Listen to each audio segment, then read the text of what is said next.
Well, before we begin, I would like to acknowledge that we are on the traditional unceded territory of the Stalo Nation and the Stalo tribes. And I am, and I think we are grateful for the stewardship of these lands since time immemorial. And so I acknowledge the elders of the past, present, and future of the Stalo Nation.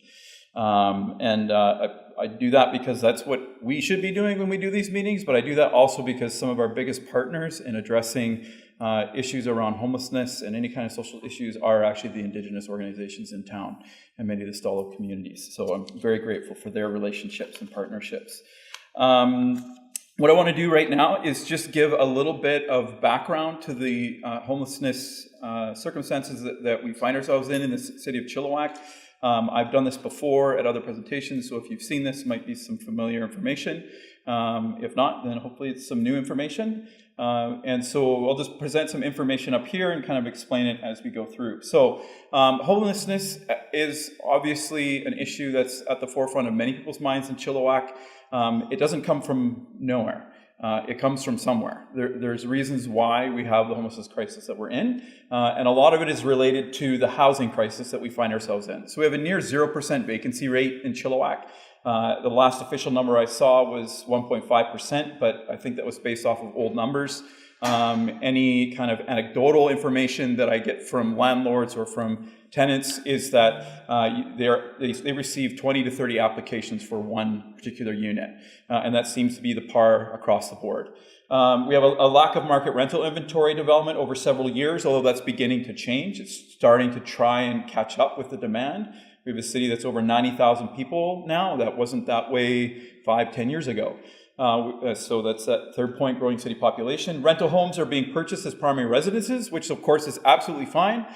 People that move out from further west looking for more affordable housing in order to purchase, they're coming to Chilliwack, where it's more affordable than downtown Vancouver and Vancouver. And so what were rental houses are now being purchased as primary residences. And so those people now need to find somewhere to rent, and without enough rental units being made available and the prices of those rental units going up, there are folks that are just finding nowhere to find a place to live. In fact, I just had a meeting yesterday with a landlord that we're working with through our program, and her own son and girlfriend currently cannot find anywhere to live. And there is no reason. They have the ability financially to pay, they have the ability to work, and they just cannot find anywhere to rent. So it's not just folks that are struggling with social issues, it's many, many people, of everyday people.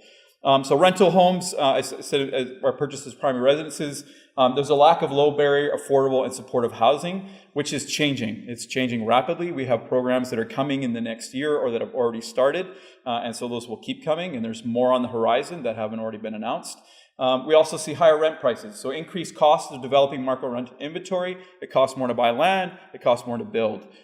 Increased cost of purchasing real estate for rental income purposes. So someone might buy a house now in order to use it as a rental, but now the mortgage that they have to cover is much higher than what it was 5 years ago, so now they have to charge much more in rent. There's a high demand with low supply, so that whole idea of supply and demand. There's stagnant wages, particularly those that are on any kind of income assistance. A person that's on income assistance receives $710 a month, and their housing portion is $375. So there is nothing out there that can be rented for $375. Lack of affordable housing inventory is a significant contributor, and that again is also being worked on. Some of these numbers we're about to go through comes from the point in time homeless count. So this is a survey that was done in the spring of 2017, and this information is what we base a lot of what we know about our homelessness population. And this is strictly Chilliwack numbers. These numbers don't come from Abbotsford or Hope. This is strictly Chilliwack. So the number of homelessness in Chilliwack increased from 73 in 2014 to 221 in 2017. Most of the outreach workers, in fact, all of them that I've spoken to, feel like that number 221 is low because there's folks that are sleeping on a friend's couch in a family's extra bedroom or office. They're called hidden homeless. You don't see them on the streets, you can't find them, and so they weren't captured in this. So they figure that it could be anywhere north of 300 in terms of folks that are actually homeless in Chilliwack. Of the 221 current homeless people that were captured in the survey, 68.6% will be considered chronically homeless. And according to the federal government, that means being homeless for 6 months or more in a given calendar year. And this just kind of gives us an idea of pie chart of exactly what's happening with our homeless folks. So over 1 year is 50% of our homeless population in terms of being homeless for over a year. And that is way, way higher than the national average. I think the national average is like 4 or 5%. 1 year is, so for 6 months to 1 year is 18.2%, 1 to 6 months is 19%, and less than 1 month is 11.7%. In terms of who the homeless are in Chilliwack, 62% are male, 37% female, 58% have been in some kind of ministry care, which usually means involvement with foster care of some sort, which is obviously a very high number, which basically tells us that there's something going on in those childhood experiences that's leading to something that results in homelessness later on in life. 43% of our homeless population is Indigenous, and considering that only 9% of Chilliwack's total population is Indigenous, they're obviously way overrepresented in the homeless population. 70% of our homeless folks struggle with addiction, 46% with mental illness, and the ages of Chilliwack's homeless are diverse, but the two groups, the largest groups, and this always kind of gets me, is our largest group at 21.5% is the 40 to 49 year age bracket, but also the 15 to 19-year-olds age bracket. So it means youth, children, are amongst our highest population of homeless folks in our overall general population. The homeless in Chilliwack predominantly start out as residents in Chilliwack. Almost 70% have lived in Chilliwack for 6 years or more, or 80% of those who have been residents for 2 to 5 years are included. And this dispels the notion that someone is shipping homeless people from somewhere else to our town.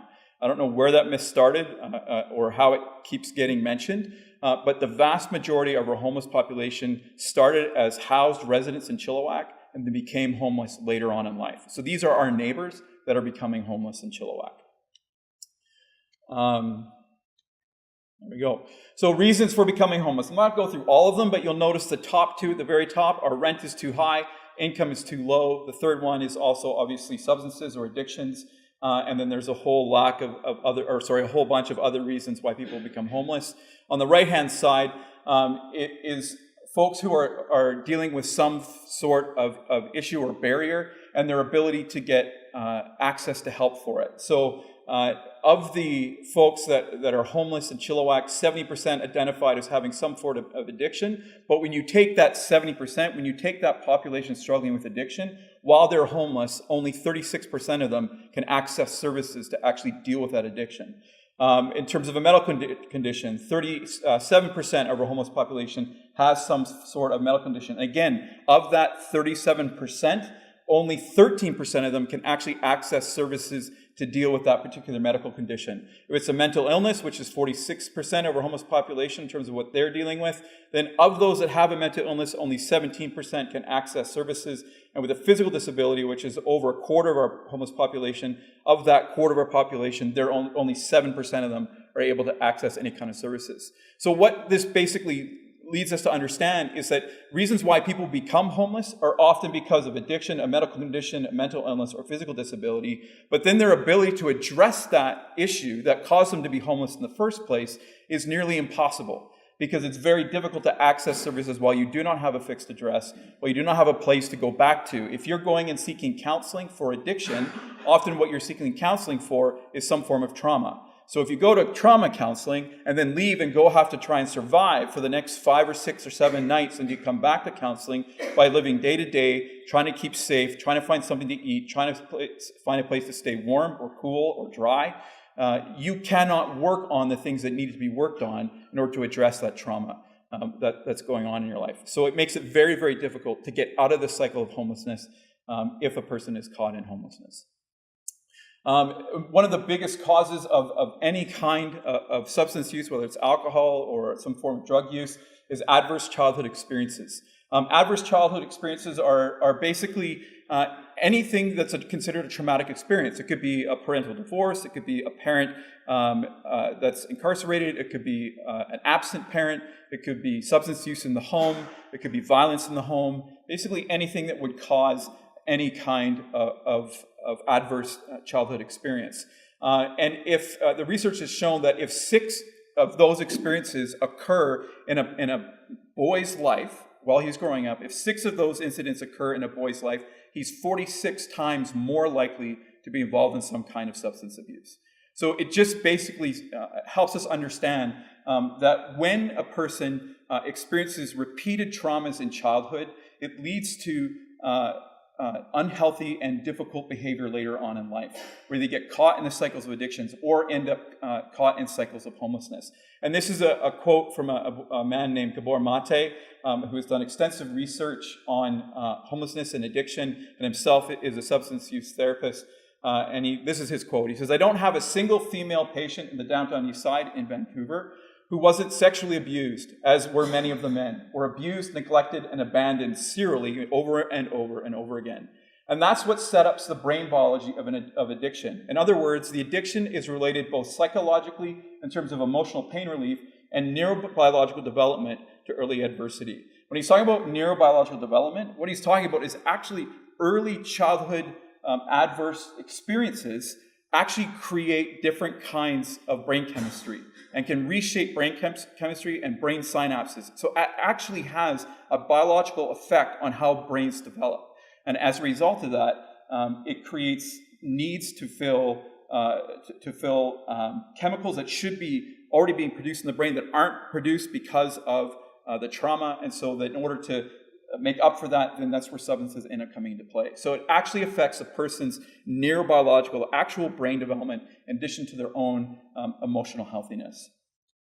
And so what we're trying to do tonight, and what we've always are trying to do as outreach workers or in the job that I have, is we're trying to move our thinking from what's wrong with them, which is a place of judgment, to what happened to them, a place of understanding.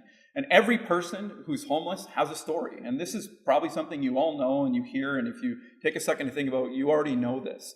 But the folks that are going to come up in a moment and kind of share their stories of what they do as outreach workers are going to share with you their experiences of working with folks that are homeless and the things that the homeless folks have taught them.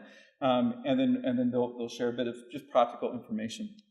So one of the things that I do, my job right now is a housing hub coordinator, and what we're doing at PCRS is we have basically a pilot project that we've launched for a year. It's a housing first systems approach to addressing homelessness in Chilliwack, which is just basically a fancy way of saying there are lots of resources and lots of organizations and lots of people out in Chilliwack that want to help address this issue of homelessness. And so what we're trying to do is provide a practical way in which we can partner with all kinds of people in Chilliwack in order to actually help people find housing.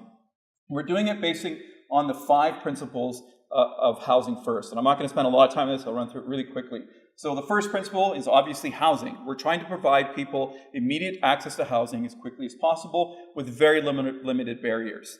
In other words, they don't necessarily have to be clean and sober. They don't necessarily have to be on a medication regimen before they get housed, because as those numbers showed, it's almost impossible for a person to get on a medication regimen, to deal with a physical disability, to deal with addiction while they're homeless. So we provide housing first. That's why it's called housing first. But it's not housing only. The second principle is choice. So we talk to them about their personal goals. What do you want to work on? Well, I want a place to live. Okay, now you got a place to live. Well, now I want to work on my mental health stuff, or I want to work on my physical disability, or I'm sick, or I want to reconnect with family. And so we listen to them and learn what they want to do, and we help them do those things. Recover. So recover is, yes, it's recovery from substance abuse, but it may also be recovery physically. Recovery is a holistic thing, the recovery of the whole person. Fourthly, support. So we provide individualized and person-driven supports. All that means basically is we listen to them and we support them in meeting their goals and becoming a healthy whole person. And then finally, community. We reconnect them to social and community relationships. So get them involved in community activities. If they used to like to hike, we connect them to a hiking group. If they are feeling isolated, we connect them to people where they can have healthy relationships, going for coffee, things like that. And the way this is happening is through this model. I could spend a lot of time explaining this model, but I'm not going to. I'm going to talk about basically 2 basic things. One is my role as a housing hub coordinator is to connect with landlords, and is to, so either we're going to be renting directly from a landlord who has an apartment for rent. And so in case, what will happen there is the individual who we're trying to house, their name will be on the tenant agreement, but we have a program agreement with that individual where we show up in their unit at least once a week. So again, they're not in there on their own. We show up once a week, a minimum. The person we're housing right now, we're showing up twice a week. Just to help them get settled in, help them access services in the community, help them get the furniture they need, the food they need, all those kinds of things. That way the landlord knows, hey, I can only go there once a month, but these people are going in there at least once a week, if not twice a week. So we're keeping eyes on their place, but also helping that person be a successful tenant. And then in the other model, the congregant housing program, what that means is we rent a house from a landlord. And instead of the tenant's name being on the tenant agreement, PCRS's name, the organization I work for, their name is on the tenant agreement. So we guarantee rent, we guarantee to cover the cost of damages. Maintenance is maybe a shared thing between between us as PCRS and the landlord, or if it's just genuine, regular maintenance stuff, then they'll cover that because that's what a landlord does. But basically, if there's any kind of damages caused by our tenants, then we cover the cost of that. So what we try to do is eliminate as much of the risk from the landlord as possible. And then what we do, if it's, let's say it's a 5-bedroom house, then every bedroom will have its own locking door, and each tenant will have their own private bedroom with a locking door, and then have shared living and kitchen space. So we can house 5 people in a house. And again, we are there minimum once a week for each individual. So if there's 5 people there, we're there a minimum of 5 days a week. So again, landlord cannot do that, but we can because it's a housing program. It's not a tenant agreement in that particular situation. It's a housing program agreement that we have with the individual tenants. So that's basically what we're doing. And if a person that gets referred to us, we can't house in either the first model or their name's on the tenancy agreement, or we can't house them in a house that we've rented, then we refer them on to the best kind of housing that suits them in our community, because there's lots of different housing models coming to Chilliwack. So if we can't house them and they're best suited somewhere else, we refer them on to that. I would be happy to answer any more questions about this afterwards. I just want to give you a quick update on what we're doing. We have basically 2 staff that are working with PCRS directly. So I'm the Housing Hub Coordinator. Alicia, who will be speaking here in a moment, is one of our housing support facilitators. Stolo Service Agency, which is an Indigenous organization, has essentially given us a half-time worker to work with us. So they pay their salary, but they work for us like they're one of our staff. And we have another Indigenous organization that's given us 2 staff to kind of cover if one of us is sick. So again, this is all about All Society, Stolo Service Agency, and PCRS all working together in order to be able to help house people who are currently homeless. Well, good evening, everyone. Thanks for having me here to perhaps share some information, maybe enlighten, maybe infuriate, I don't know. My name is Kim Lloyd, and I am the Harm Reduction Program Coordinator with Pacific Community Resources. I've been doing this work now for about 15 years, and specifically with PCRS for 11 years. You may know me from the Blue Bus. Be kind. What I essentially do is I do harm reduction. And with harm reduction comes working with some of our very, very vulnerable populations, whether they be homeless or in active addiction or have mental health issues. One of the things that I've learned over the years is that the folks that are out there are just like us, but they've had, as Graham already said, they've had some form of trauma which has put them into a place that I don't believe any of us could truly survive. I come from a home of privilege, and I marvel each and every day when I interact with these folks at how resilient they are. They have feelings like we do. They have all of the things. They have the hopes and the dreams that all of us do. And at times it may seem like they don't, but they actually do. Every single person out there is somebody's family member. It could be my sister, my brother, my aunt. And that's one thing that I think when we're dealing with these folks that we tend to forget, that somebody somewhere does love them and does care about them. So harm reduction is a part of trying to keep these folks safe from risky behavior, and we know that drug use is risky behavior.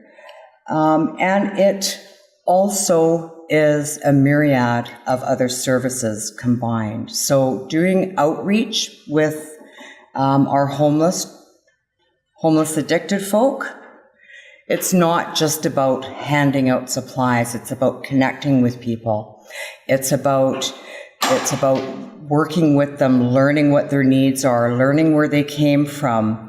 It's about being able to connect with them so that you can refer them to agencies that are perhaps able to help them through some of the tough times and hopefully make some positive changes with them.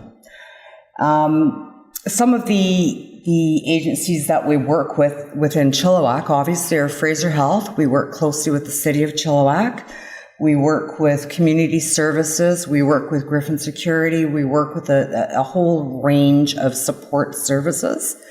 And the thing to remember is that no one can do it alone. It takes everyone to be on the same page to make any kind of change to what's happening to downtown Chilliwack. So programs themselves are, particularly outreach programs, they are often the first point of contact for many of these folks.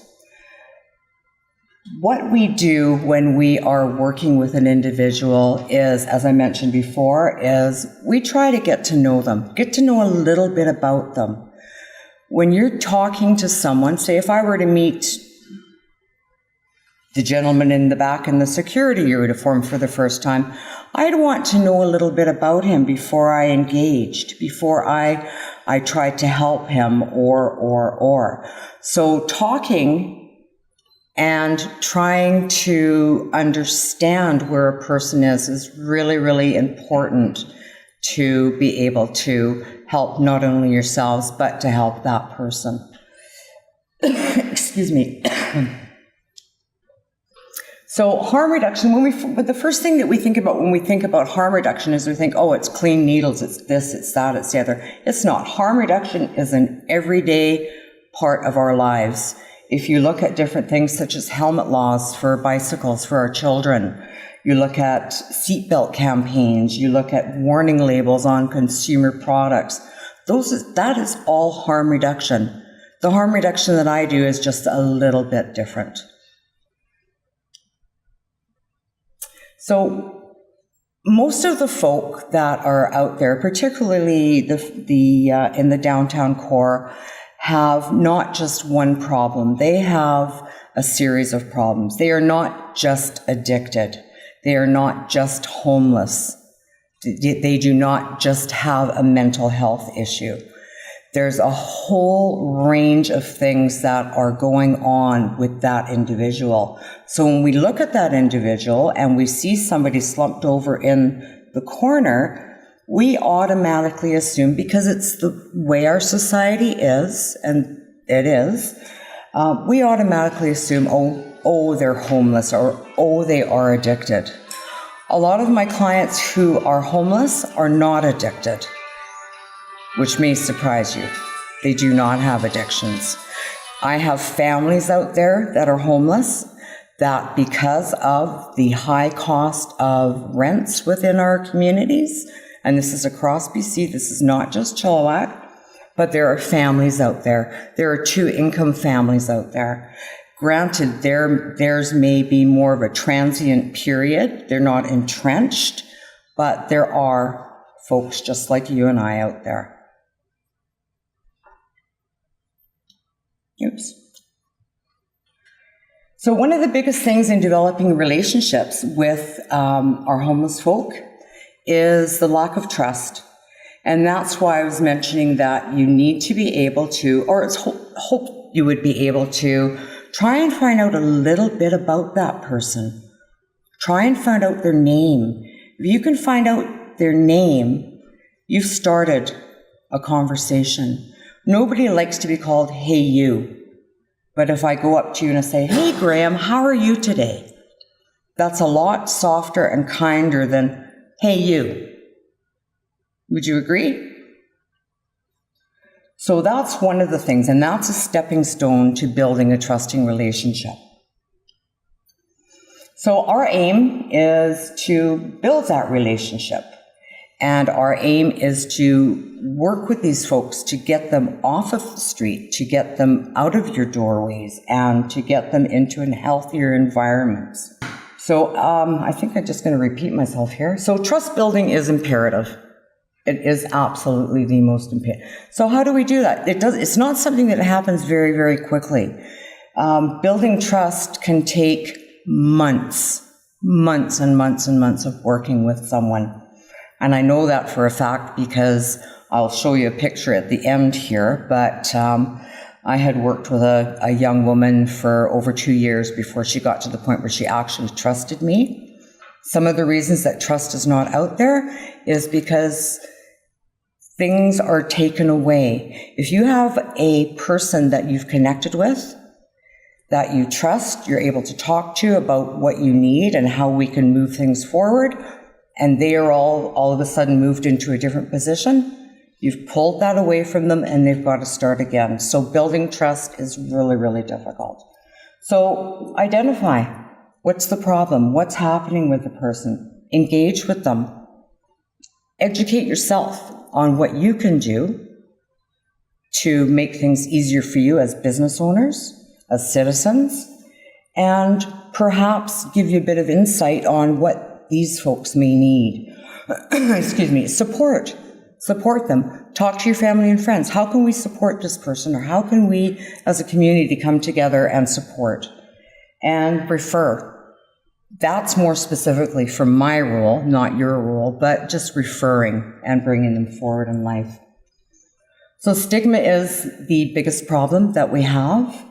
So ask yourself the following. What are some of the common views about people with addictions and or mental health? Do we automatically go to that place where they're choosing to do these things? How are these views created or spread? As individuals, do we say to our friends, oh, you should have seen that Johnny, he was just all over the place and they've now got bad information, and it goes on from there. It's like high school gossip. And what impact do our views have on them? So how can you combat stigma? You can discuss openly with family members or friends, thoughts, views, be a role model. Speak up when others perpetuate stigmatizing behavior.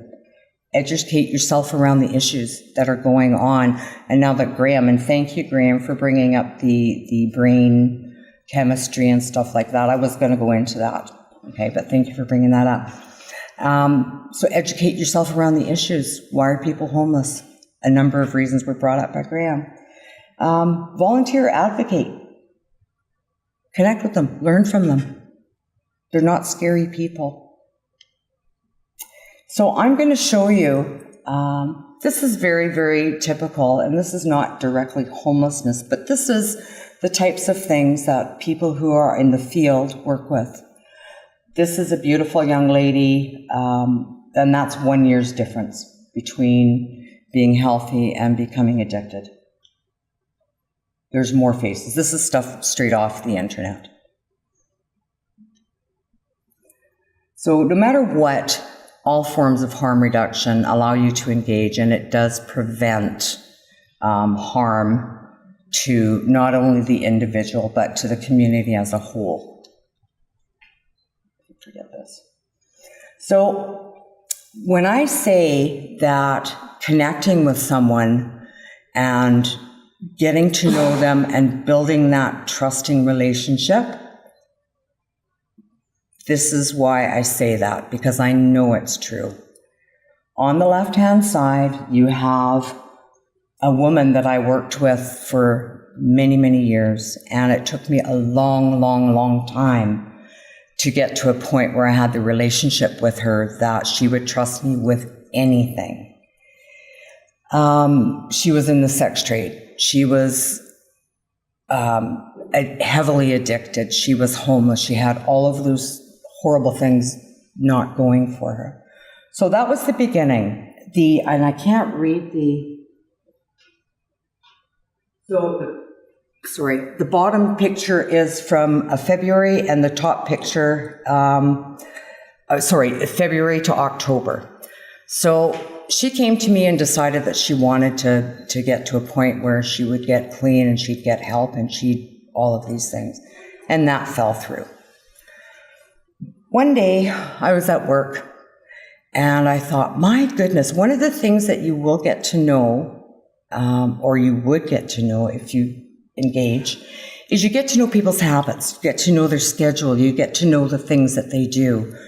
So I noticed that I hadn't seen her in a while, and I thought, jeepers, that's really not a good sign.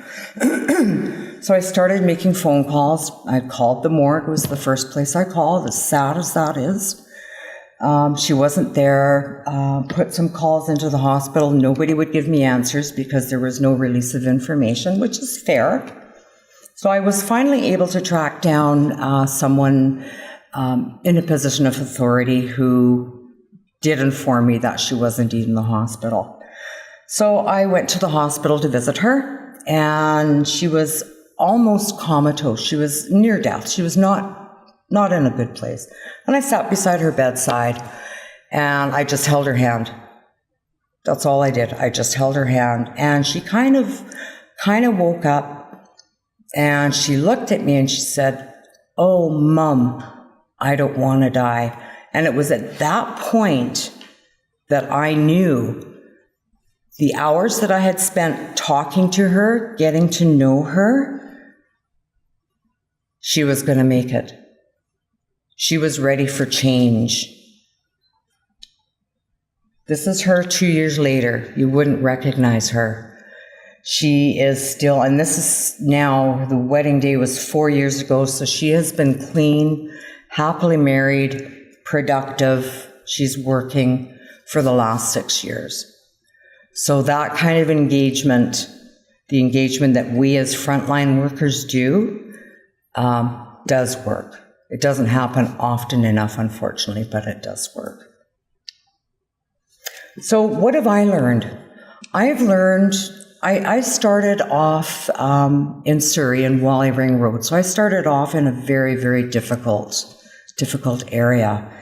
And I have learned that by talking to, by getting to know, are probably the most valuable tools that I have. And having the compassion to understand that nobody is truly out there by choice. Nobody is. How do you create a positive and respectful relationship as business owners, as community members? Talk to them. Get to know their name. It's that simple. It may seem like, oh, that's just way too simple, but it's not. It's really not. How can you as a business owner do these things? Look for connections between yourself and that person. Where did you grow up? Do you like baseball? Those are all things that are connections. Those things open the door for conversation.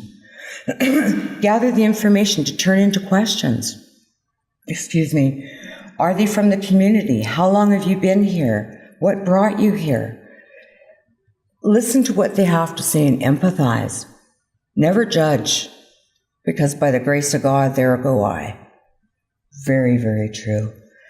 Create, as best as you can, an atmosphere of mutual respect.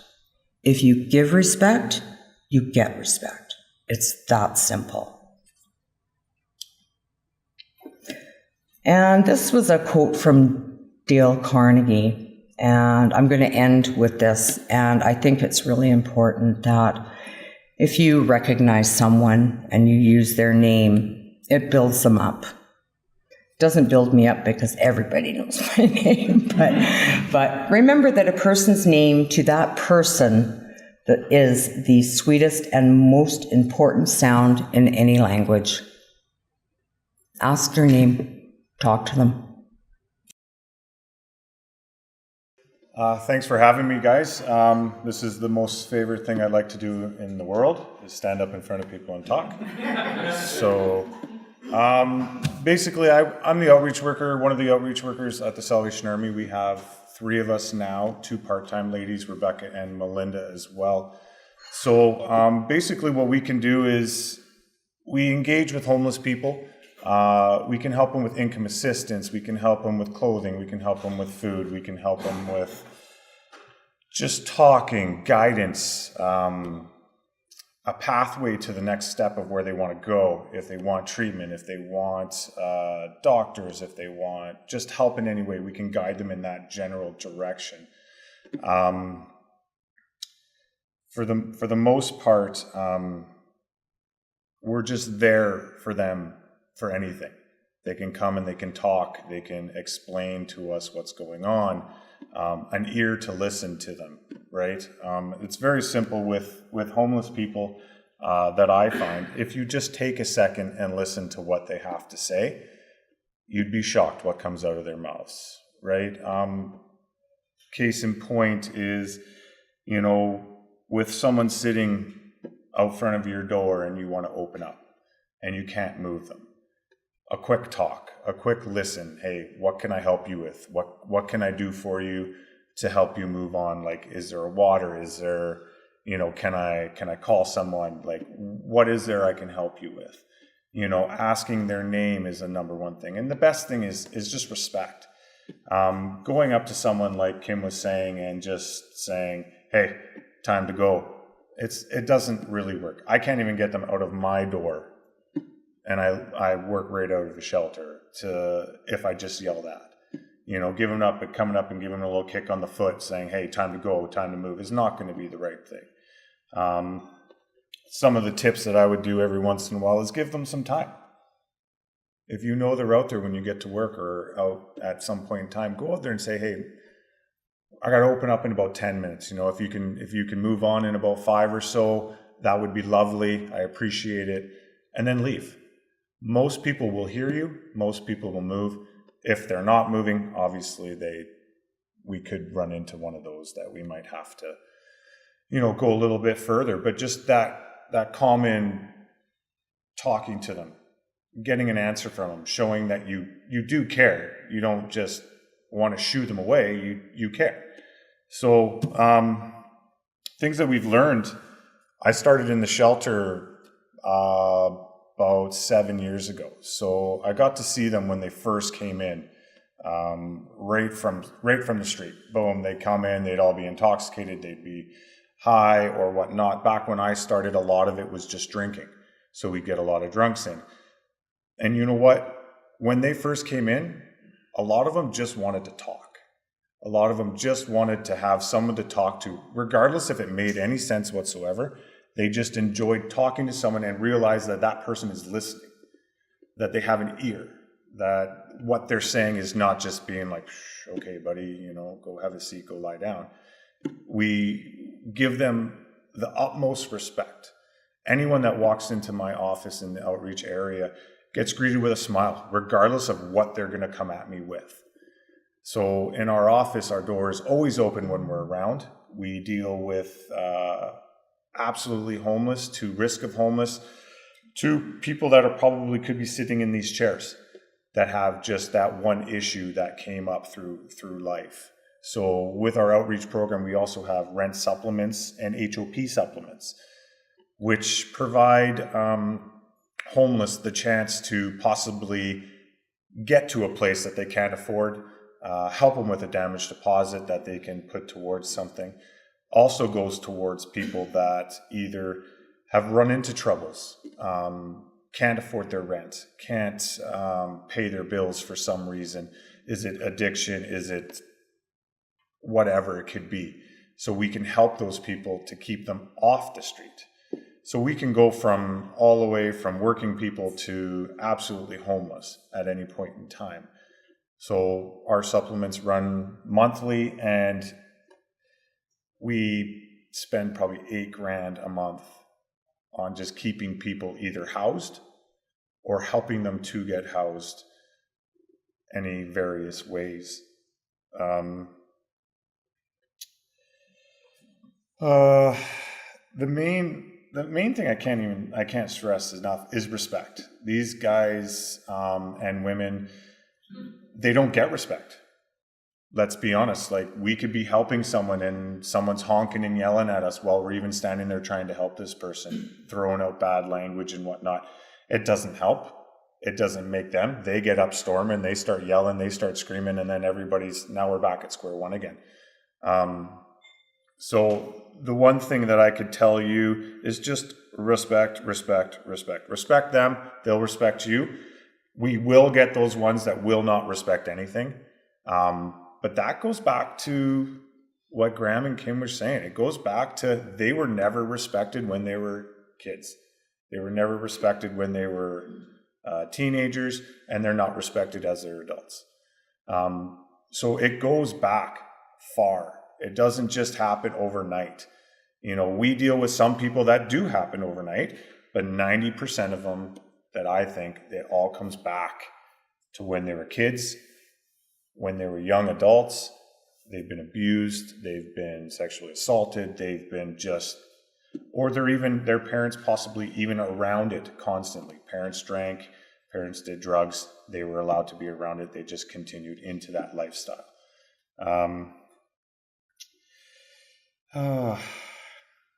That's basically all I have. I don't have much to say. We try to do our utmost best for these people.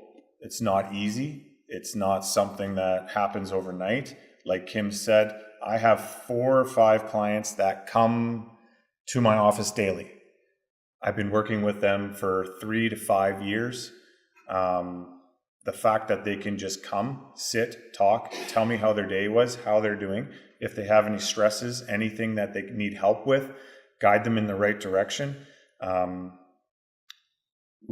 had like a story like Kim was saying. We've had a fella that we got housed.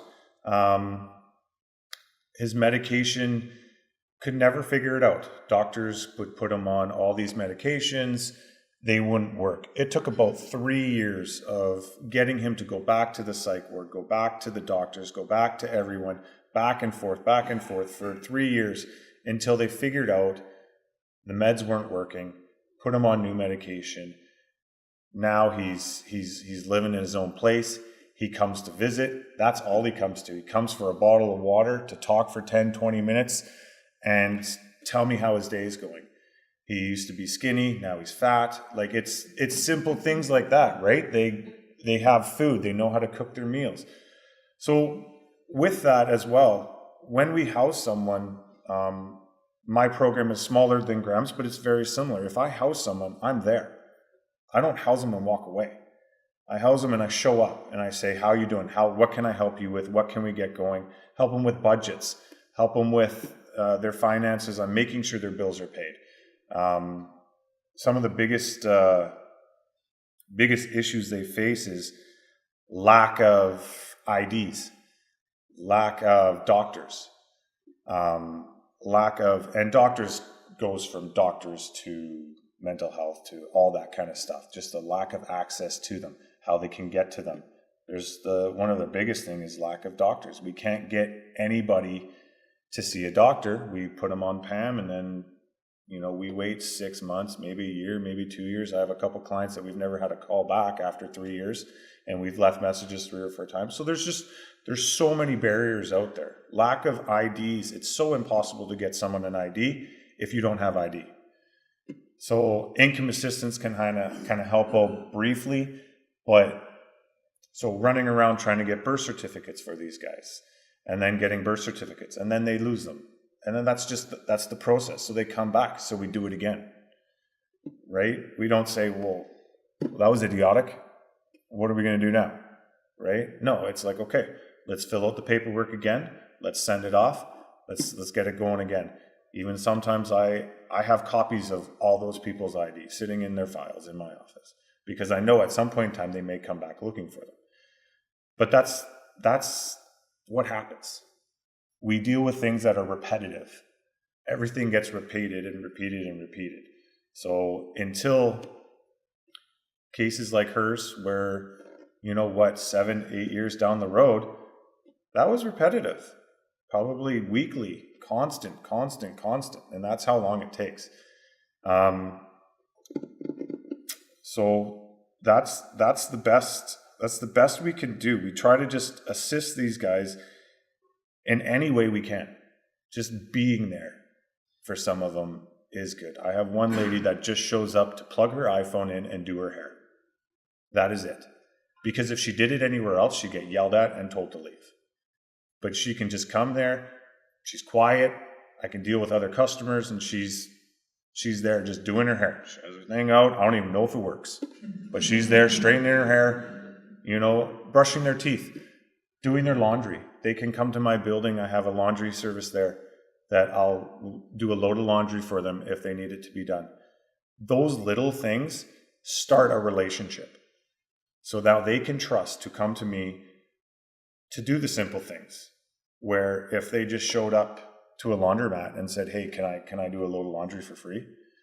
Probably not, right? They'd probably tell them to leave, get out of here, right? You're scaring my business away. That doesn't work at my place. My place, you can come no matter what you look like, what you smell like, it doesn't matter. I've had people stand in there and I've had to open every door and window I have, and that is what it is. I may go home, my wife's like, what did you do today? She's like, you stink. But that's just the way it is. Right? My job is that's like, you go work on a chicken farm, you go home. You don't question you stink. But when you come, right? Like these people are loving people if you get to know them. And that's the biggest thing. Get to know. If you're having an issue with someone, get to know that person. Because honestly, some of them hate it when you're nice as pie. Because they don't have any reason to be mad at you. They have no reason to throw a rock through your window. They have no reason to swear at you because you're not being rude to them, right? And eventually, they will say stuff to you. I can drive down the street with the windows down, and I have one guy following me as we're doing it, and he's like, how are you guys doing? Thank you, right? I get letters sent to us for Christmas cards. You helped me. You probably don't remember, but you helped me. All I did is walk in there, and you gave me the right direction.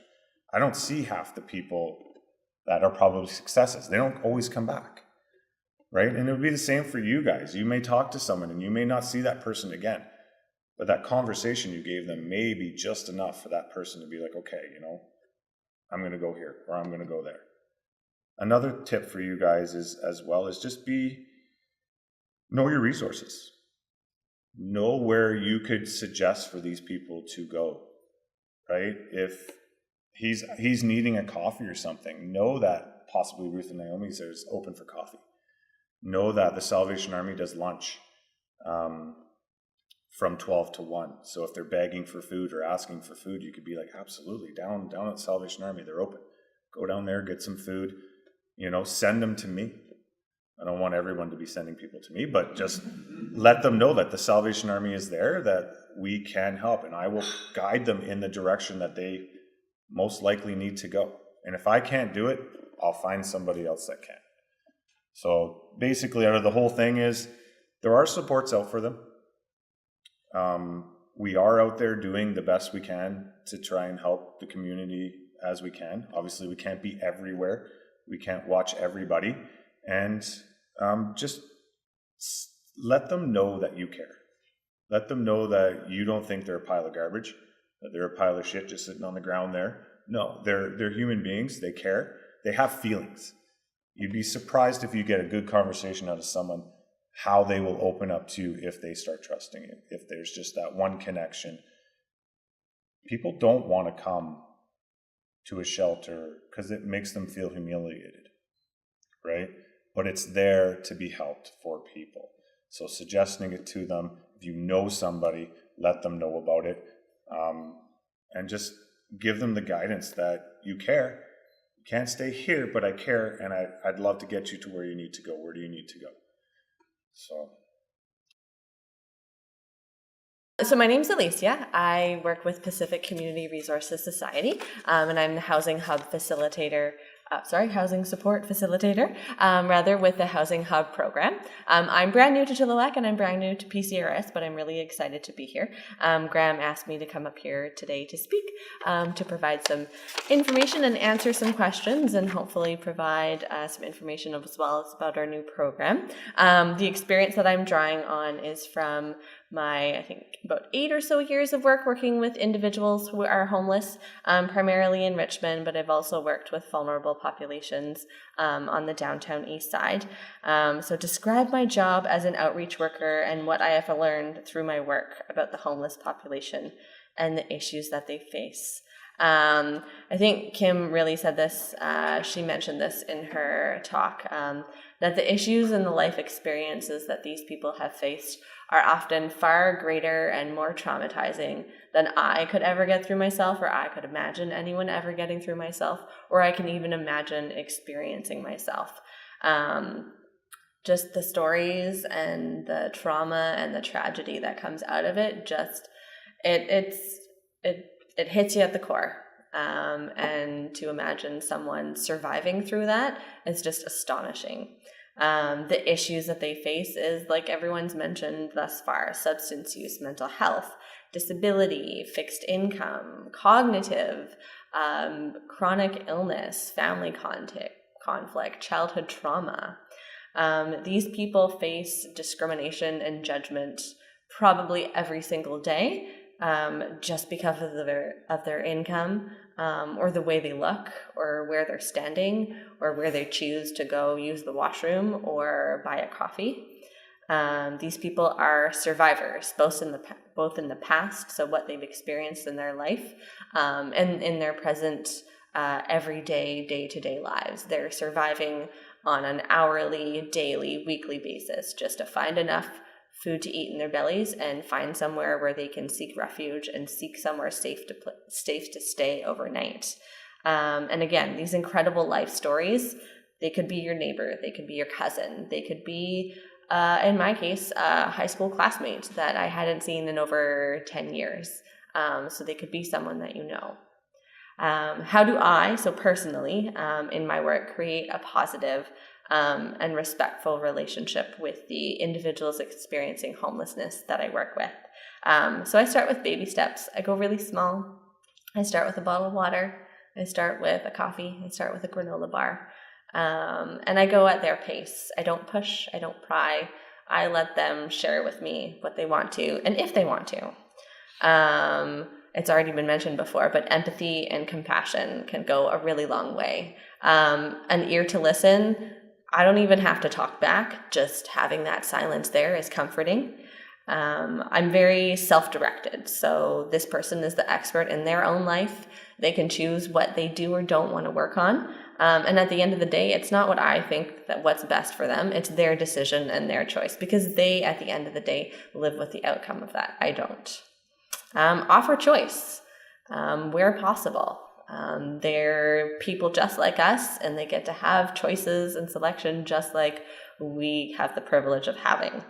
As a professional, I find being reliable and consistent. These people probably have had very unhealthy relationships or harming relationships in their lives, but being that person that can be there and being reliable and consistent, and that person that they can trust, and that person that's modeling that healthy relationship for them, not only helps them to learn, but creates that consistent boundaries for them.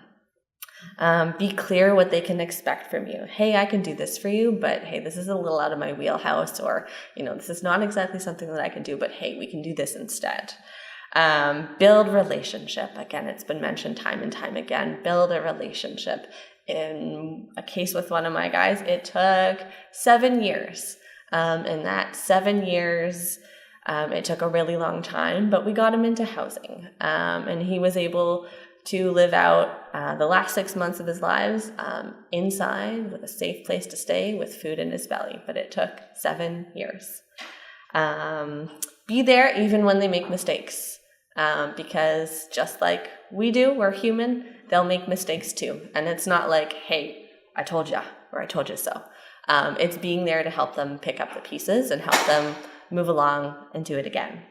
And being mindful and acknowledging that their life experiences shape their own perspectives, and their reactions and their behaviors. So just being mindful of their adverse childhood experiences, their trauma, they're dealing with their parents, they're dealing with the closed doors or the no's that they've gotten from other government or organizations or programs that they've tried to access, will shape their reactions and their perspectives.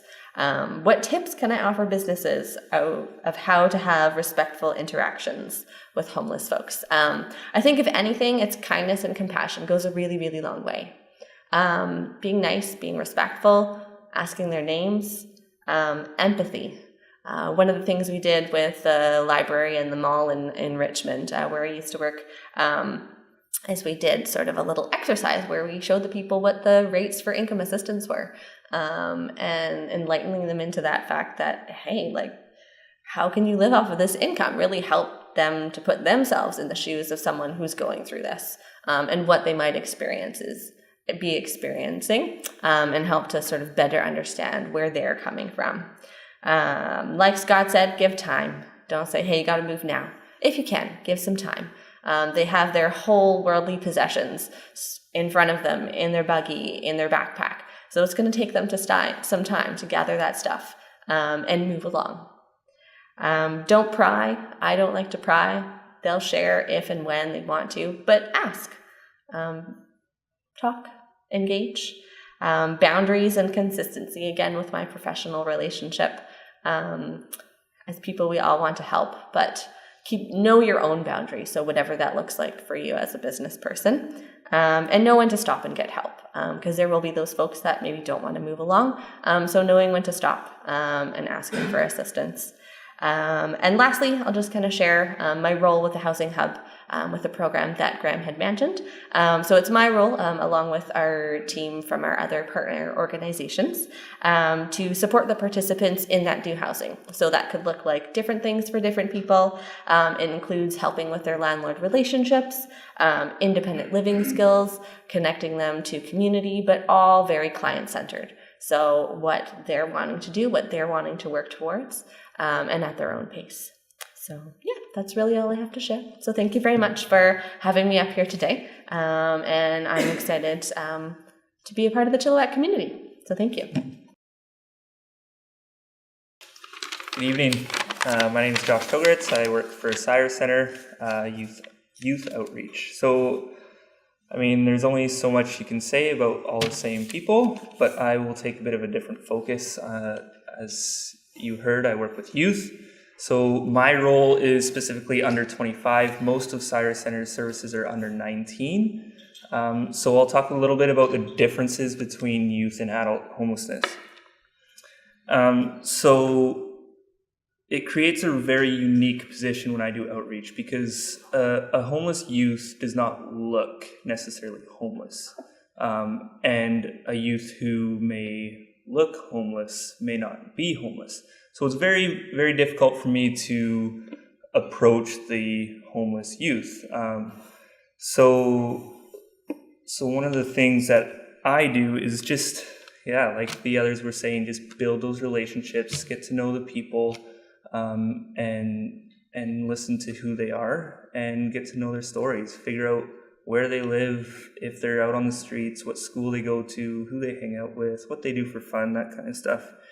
So youth specific, when they're under 19 especially, they're reliant on other people for everything. So they can't stay in our center without us contacting their guardian. They can't move into a place without a guardian's permission. They have to rely on that guardian to be at least in their lives, at least allowing them to make their decisions.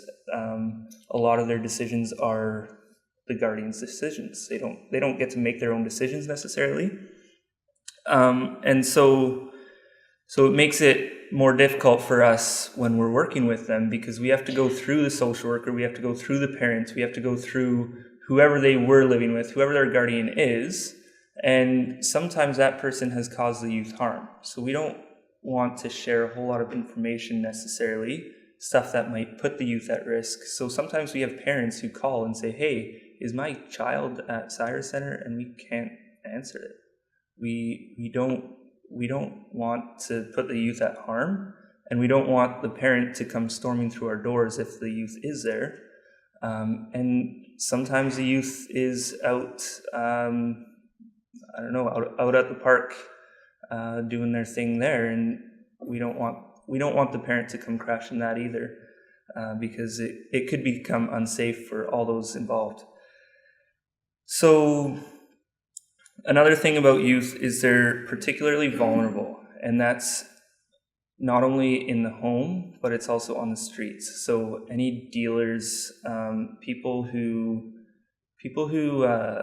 pull the strings on the streets, as you could say, they target the youth. The youth are the ones who do all the dirty work, and that way the higher ups they don't get in trouble, because it's always the youth getting caught, and the youth they get criminal or they get youth charges, so they don't stay on their criminal record, so it's not as big of a deal. So with our youth, ways that looks like is, especially for the females, it's sexual exploitation. It's huge in Chilliwack, and with the males, it's a lot of they're the ones in the backyard stealing stuff. They're the ones approaching so-and-so because he took so-and-so's bike, and they have to go beat him up and take that bike back and that kind of stuff. That's what our youth are doing. And so we have to try find ways to stop that. The other thing, a lot of the youth that are causing the issues on the streets and in the community, the ones who are getting into all the trouble, are not necessarily homeless.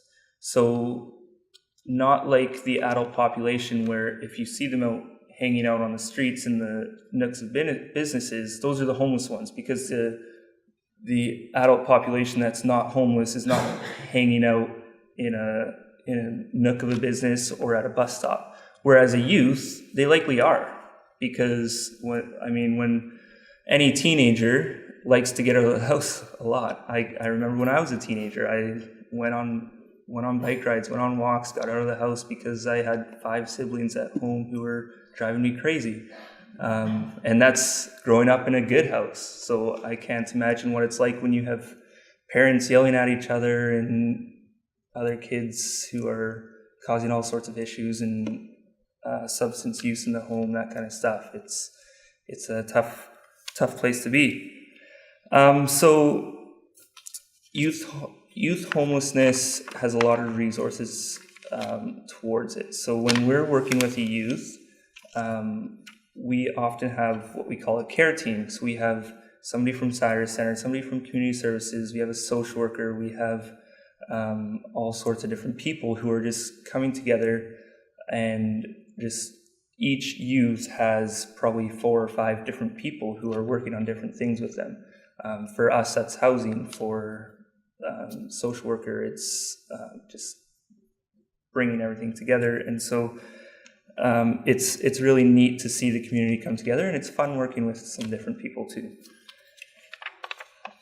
One other thing that we've been noticing lately is that the level of mental illness is just skyrocketing. So many youth are being diagnosed with issues like anxiety and depression. You see self-harm just rampant amongst youth, especially amongst the young ladies. And so it creates a whole list of problems with things like going to school, things like hanging out with friends. Just it's a vicious cycle where it just keeps on building and building and building. They stop going to school, they get kicked out of home, all that kind of stuff. So what we do to create relationships with these youth is like they've been saying, is get to know their name. Like, the name is the biggest part, especially out on the streets where they don't have that contact with a whole lot of people who are actually interested in their lives. So get to know their name. I usually introduce myself first. I let them know who I am, who I work for, what kinds of things I can do, and say, hey, is there anything you need help with? Is there anything I can do for you? And then go from there. Out on the streets especially, it's important that I respect their boundaries. So when youth come into our center, we have all sorts of rules. You can't use drugs on our property. You have to be in by a certain time, all this kind of stuff. But when I meet them on the streets, it's their zone. I'm the visitor on their turf. So I let them do whatever they're doing. I'm not going to tell them, hey, put that bong away. I'm not going to tell them, hey, watch your language out here. Like, this is their zone. I'm just there to check in on them, make sure they're still safe, make sure they're still accessing resources and that kind of stuff. A lot of youth have a crazy story, a story that these stories have brought me to tears on numerous occasions, and that's the reason why we start our day with a prayer every day at Cyrus Center. We need it. It takes more than just us to help these youth, and so when we hear their story, it gives them the knowledge that somebody actually cares, somebody's listening to them, and it's something that they haven't really had in their lives. Their parents have not been trustworthy people. Their foster homes they've been in 6 or 7 different foster homes by the time they're 14. That kind of stuff. They just haven't had people to talk to and open up to. So they love it when they can just sit in our office and just let loose. One other thing that I think is really, really important in building relationships with the youth is to talk about more than just what you're working on. So if a youth comes in and every time they come in, it's like, hey, how's your housing search going? How's your housing search going? They're going to get so mad at me for just constantly being on their case. Whereas if I say, hey, like, what kind of music are you listening to today? Like, just more than just their plan, more than just the serious stuff. I like to get to know them on a more personal level. And if you find connections to yourself, then share away, like open up to them as well, and be able to let them know that you're a human too. If you've got similar mistakes in your past, then let them know, like, hey, I've done something like that too, and there's ways out of it. This is what I did, so give that a shot. So something that I think would be helpful for business owners, I talked about telling them your name, introducing yourself first, and really getting down to who they are. Your timing is crucial. I mean, if you go up to a sleeping person and just try waking them up and then say, hey, like, how's your day going? I mean, I don't like being woken up like that. So if you're going to offer help, be able to follow through with it. That's the biggest one. They've had tons and tons of people say, like, hey, I'm here for you. I can help you. Just ask when you need help. And then when they actually do, they can't find that person back. So if you're gonna offer help, follow through with it. I think an easy way for you guys to help is say, hey, can I call Salvation Army? Can I call Cyrus Center? Can I call Ruth and Naomi's for you? And see if somebody's available to come pick you up, see if somebody's available to meet you, stuff like that. I know at our building, it's very much an open door policy. So if a youth is in desperate need of care, then we let them in regardless of whether or not we're open. We have staff there 24 hours a day. And the other thing is, just like your customers, all of you have customers, be friendly to them, even if you're not feeling well that day. If you're in a crappy mood, fake it.